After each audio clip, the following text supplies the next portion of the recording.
I think this is a saw I'm going to work on next. Either this 800 or this 800.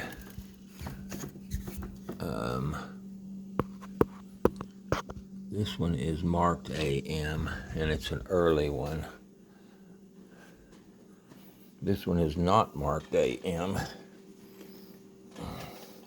and it's an early one too. Let me see. It's a 21.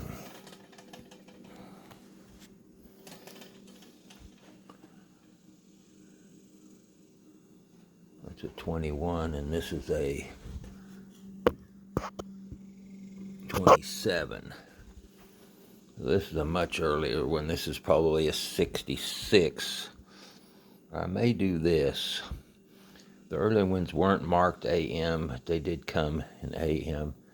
That one's a much later saw. In fact, this saw must be somewhat later than, no later than a fall of 67, but probably late 67. And this one is probably early 66. I think this one's going to be restorable.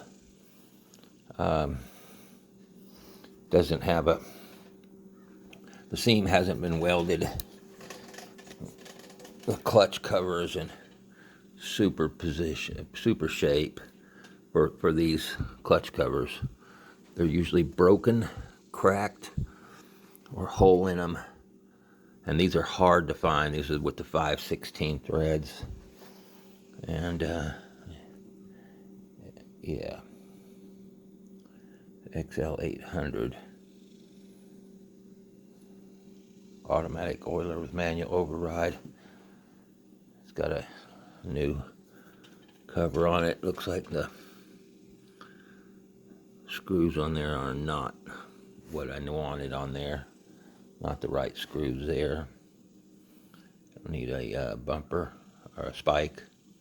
Handle's in a wonderful shape, really. I may just respray that with the vinyl and then coat it again with the red. But boy, that thing faded out, didn't it? It was 1966. That's pretty close to a 50-year-old saw. But I think this one is next on the block to take apart.